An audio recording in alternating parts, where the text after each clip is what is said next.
Hello dear student, welcome to science classes. Science classes में हम बहुत ही फास्ट तरीके से सीटीटी व एसटीटी में आए हुए क्वेश्चंस को सॉल्व कर रहे हैं और आप कोई भी ऊहापोह की स्थिति में ना रहे कि एग्ज़ाम के लिए एग्ज़ाम होना बहुत ही निश्चित है।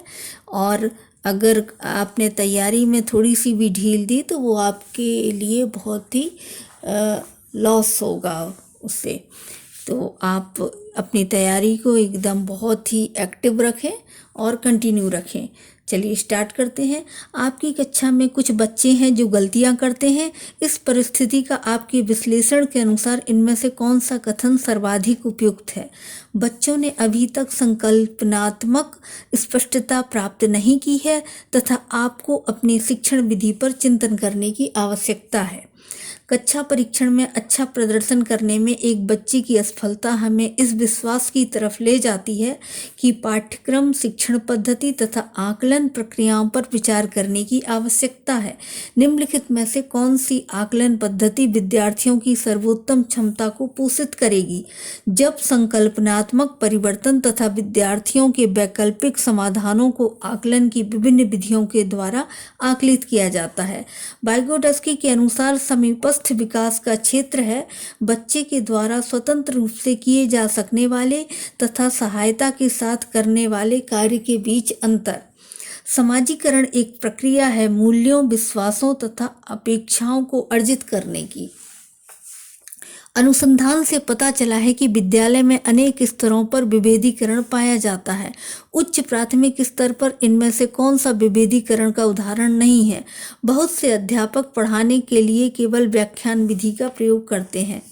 एक बहुसांस्कृतिक कक्ष में अध्यापिका सुनिश्चित करेगी कि आकलन में निम्नलिखित में से सम्मिलित हो अपने विद्यार्थियों की सामाजिक सांस्कृतिक पृष्ठभूमि। कोलबर्ग के सिद्धांत की एक प्रमुख आलोचना क्या है? कोलबर्ग ने पुरुषों एवं महिलाओं की नैतिक तार्किकता में सांस्कृतिक विभिन्नताओं को महत्व नहीं दिया है। गार्डनर के बहुबुद्धि के सिद्धांत के अनुसार वह कारक जो व्यक्ति के आत्मबोध हेतु सर्वाधिक योगदान देगा वह हो सकता है अंतःवैयक्तिक। इनमें से कौन सा बाल विकास का एक सिद्धांत है? विकास परिपक्वन तथा अनुभव के बीच अन्योन्याय क्रिया की वजह से घटित होता है। वाइगोटस्की तथा पियाजी के परिप्रेक्ष्यों में एक प्रमुख विभिन्नता है भाषा एवं चिंतन के बारे में उनके दृष्टिकोण। सामान्य पुरुष में XY गुणसूत्र होते हैं जबकि सामान्य महिला में XX गुणसूत्र होते हैं। शैशव काल की अवधि है जन्म से 2 वर्ष तक। विकास सामान्य से विशिष्ट की ओर बढ़ता है। जब वयस्क सहयोग से सामंजस्य कर लेते हैं तो वे बच्चों के वर्तमान स्तर के प्रदर्शन को संभावित क्षमता के स्तर के प्रदर्शन की तरफ प्रगति क्रम को सुगम बनाते हैं। इसे कहा जाता है सहयोग देना। नवीन जानकारी को शामिल करने के लिए वर्तमान स्कीमा में बदलाव की प्रक्रिया आत्मसात्करण कहलाती है। मध्य बाल्यावस्था में भाषा सामाजिकृत के बजाय अहम केंद्रित अधिक है। बाल केंद्रित शिक्षा में शामिल है बच्चों के लिए हस्तपरक गतिविधियां। कक्षा अध्यापक ने राघव को अपनी कक्षा में अपने कीबोर्ड पर स्वयं द्वारा तैयार किया गया मधुर संगीत बजाते हुए देखा। कक्षा अध्यापक ने विचार किया कि राघव में संगीतमय बुद्धि उच्च स्तरीय थी। जब एक शिक्षक ये समझता है कि स्वाभाविक रूप से लड़के गणित में लड़कियों से अच्छे हैं, यह दर्शाता है कि अध्यापक लिंग पक्षपाती है। शिक्षार्थियों की व्यक्तिगत विभिन्नताओं के संदर्भ में शिक्षिका को चाहिए विविध प्रकार की अधिगम परिस्थितियों को उपलब्ध कराना। निम्नलिखित में से कौन सा बाल विकास का एक सिद्धांत नहीं है? सभी विकास तथा अधिगम एक समान गति से आगे बढ़ते हैं।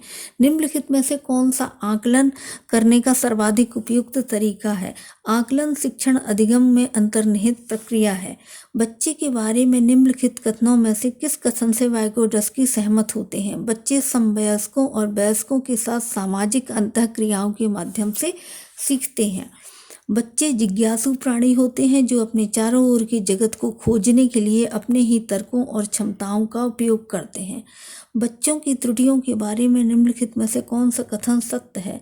बच्चों की त्रुटियां उनके सीखने की प्रक्रिया का अंग है।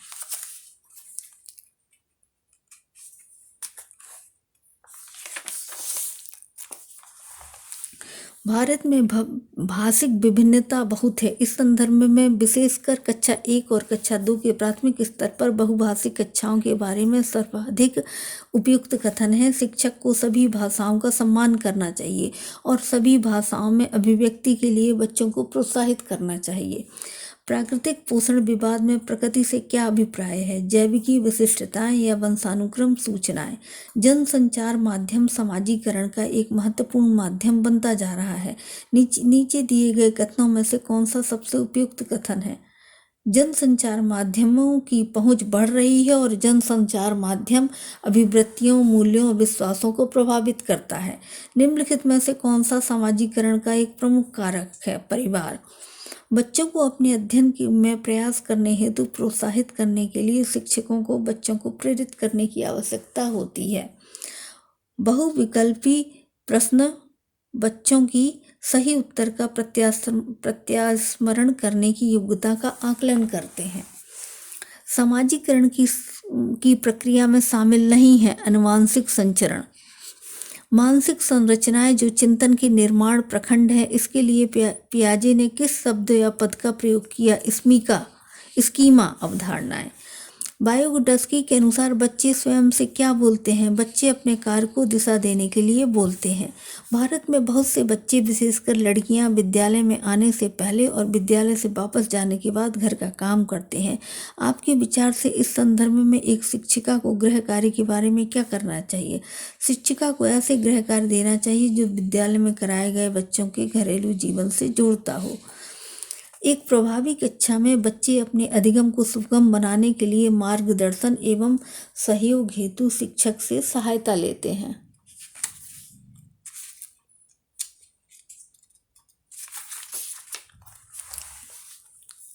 ज्ञान के एक बड़े असंबद्ध भाग को प्रस्तुत करना शिक्षार्थियों के लिए अवधारणात्मक समक्ष को प्राप्त करने को कठिन बनाएगा।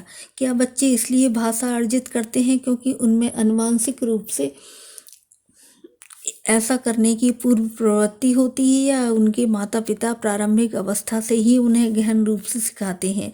यह प्रश्न आवश्यक रूप से दर्शाता है भाषा विकास पर संज्ञान का प्रभाव। एक बच्चा तर्क प्रस्तुत करता है, आप यह मेरे लिए करें और मैं वह आपके लिए करूंगा। यह बच्चा कोहल वर्ग के नैतिक तर्कणा की किस अवस्था के अंतर्गत आएगा? सहायक उद्देश्य अभिमुखीकरण। निम्नलिखित में से कौन सा कथन विकास और अधिगम के बीच संबंध को सर्वश्रेष्ठ रूप से जोड़ता है? अधिगम और विकास एक जटिल तरीके से अंतः संबंधित है। इनमें से कौन सा विकास का एक सिद्धांत नहीं है? विकास केवल संस्कृति से शासित और निर्धारित होता है। बाल केंद्रित शिक्षा की एक प्रमुख विशेषता है कि उसमें शिक्षक के मार्गदर्शन से शिक्षार्थियों को अपनी स्वयं की समझ का निर्माण करने के लिए उत्तरदायी बनाया जाता है। शिक्षक बच्चों के बुद्धि के बारे में निम्नलिखित में से कौन सा कथन सर्वाधिक उपयुक्त है? बुद्धि बहुआयामी है और इसमें कई पहलू निहित हैं। लिंग पक्षपात सांस्कृतिक अभिव्यक्तियों के कारण अपेक्षाओं पर आधारित लड़के और लड़कियों से भिन्न व्यवहार करना की ओर संकेत करता है। एक उच्च प्राथमिक विद्यालय के शिक्षक के रूप में आपके पास कक्षा में कुछ ऐसे बच्चे हैं जो प्रथम पीढ़ी के रूप में विद्यालय आ रहे हैं। आपके द्वारा निम्नलिखित में से किसे किए जाने की संभावना सर्वाधिक है? कक्षा गतिविधि के समय और गृह कार्य के लिए उन्हें बुनियादी सहयोग और अन्य सहायता उपलब्ध कराएंगे। समान आयु के बच्चों में भी आकृति, योग्यता, स्वभाव, रुचि, प्रवृत्ति व अन्य बातों में बहुत अंतर होता है। इस संदर्भ में विद्यालय की क्या भूमिका होती है? सुनिश्चित करना कि प्रत्येक बच्चे को अपनी क्षमताओं के अनुसार विकास के अवसर मिले। और आप इस तरह प्रैक्टिस करते जाइए, इसको सुनिए, बार बार सुनिए, जिससे आपको अपने एग्ज़ाम में और अपने नोट्स को रिवाइज करने में प्रॉब्लम नहीं जाएगी और आपको ये समझ में आएगा कि किस जगह से, किस टॉपिक से, किस क्षेत्र से क्वेश्चंस ज़्यादा आते हैं। तो आप कंटिन्यू तैयारी करते रहिए।